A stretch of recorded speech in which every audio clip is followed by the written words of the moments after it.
5 sekretet që krijojnë pasuri brez pas brezi. Kjo video shpjegon 5 rregullat e arta dhe zakonet e familjeve hebreje që i kanë ndihmuar ato të krijojnë, të ruajnë dhe të trashëgojnë pasuri ndër breza të tëra.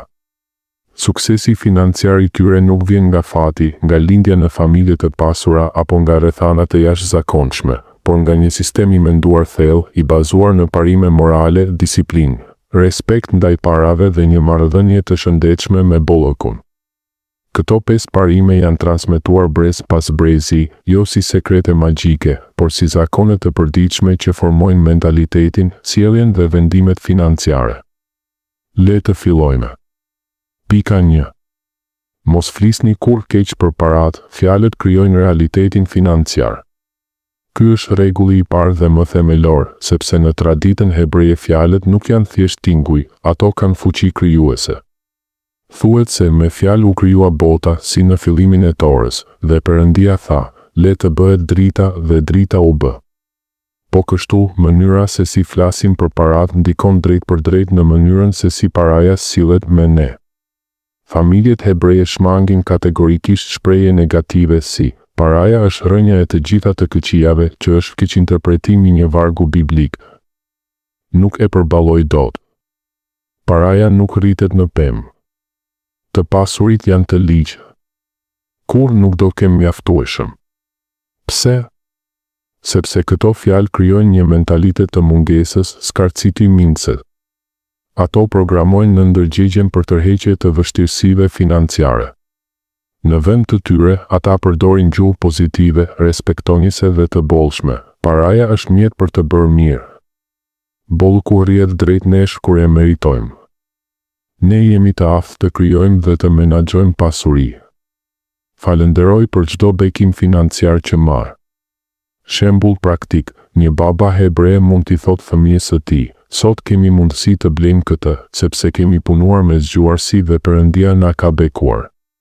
Kjo edukon fëmijën që paraja është e lidhur me përpjekje, mirësi dhe bekime, jo me fat të keq.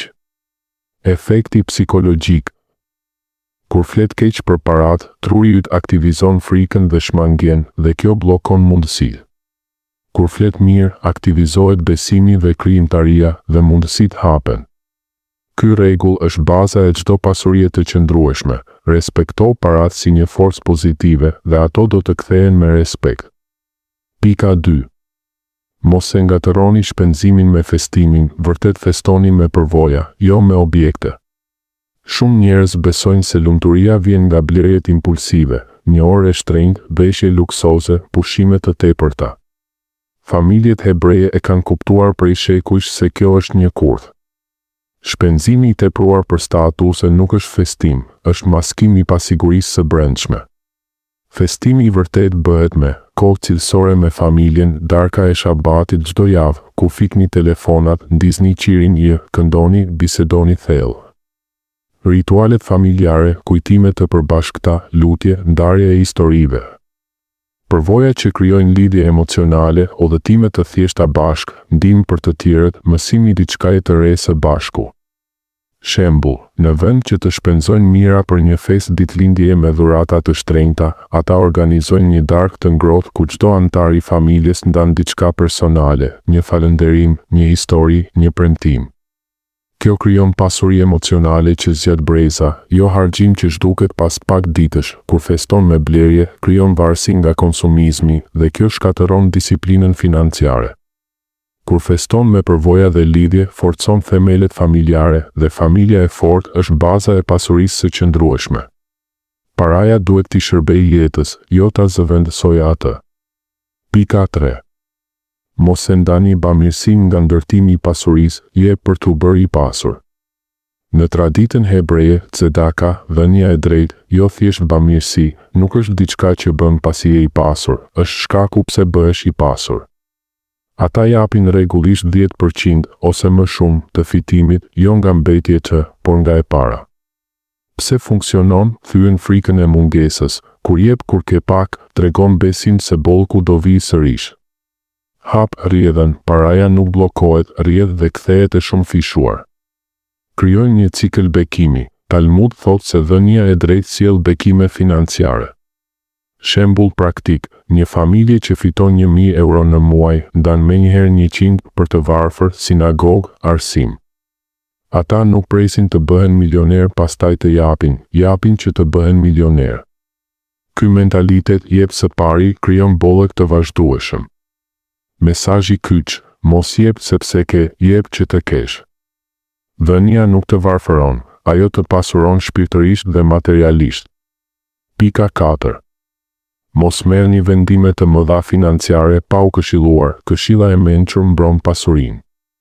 Asnjë vendim i rëndësishëm, blerje prone, investim, huazim, biznes i ri, nuk merret vetëm apo në ndikimin e emocioneve.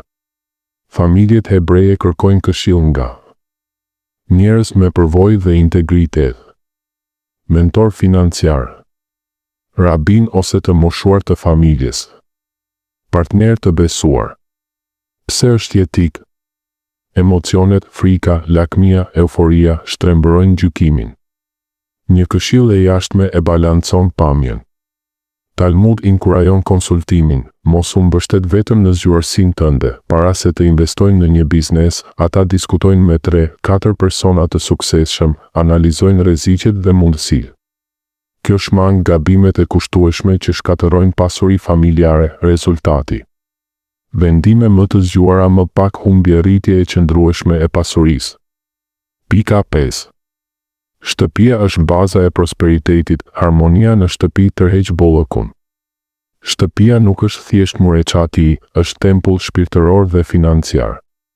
Familjet hebreje i kushtojnë rëndësi të madhe pastërtisë fizike dhe energjisë pozitive, rendit dhe harmonisë familjare, ritualeve, shabati, festat, lutjet, mungesës së grindjeve për para. Kur shtëpia është në kaos, grindje, papastërti, mungesë respekti, energjia bllokohet dhe pasuria rrjedh më pak. Kur është në harmoni, bekimet shumëfishohen.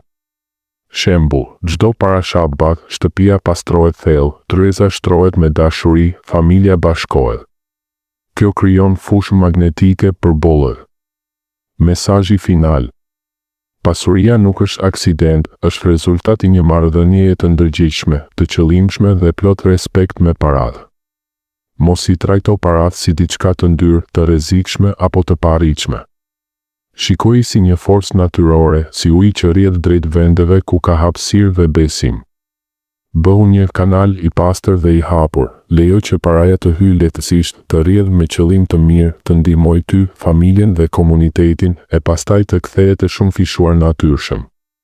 Mos u shndërro në kasafort të mbyllur ku paraja ngec, mbytet nga frika e humbjes, nga lakmia që s'ngopet kurrë, apo nga besimi i ulët se nuk do mjaftoj kurrë. Këto 5 rregulla nuk janë vetëm teknika, janë një filozofinë e jetës që ndryshon gjithçka. Filloni sot, flisni me dashuri për paratë, festoni me zemër e jo me portofol, jepni sedaka si akt besimi e jo si lëmosh, kërkoni këshill para çdo lëvizjeje të madhe dhe ktheni shtëpinë tuaj në një oazë harmonie, rendi e energjie pozitive. Brenda pak muajsh do të vini re transformimin e vërtet. Llogaria bankare do të rritet gradualisht, por më e rëndësishmja, do të rritet edhe qetësia juaj e brendshme, besimi në aftësitë tuaja, lidhjet familjare. Krenaria për veprimet tuaja dhe ndjenja se jeni në rrugën e duhur. Faleminderit që e ndoqët deri në fund me vëmendje dhe zemër të hapur. Nëse ky mesazh ju frymëzoi edhe pak, mos e mbani vetëm për vete, ndajeni menjëherë me një mik, me një të afërm, me dikë që e dini se ka nevojë për një ndryshim të tillë drejt bollëkut të vërtetë.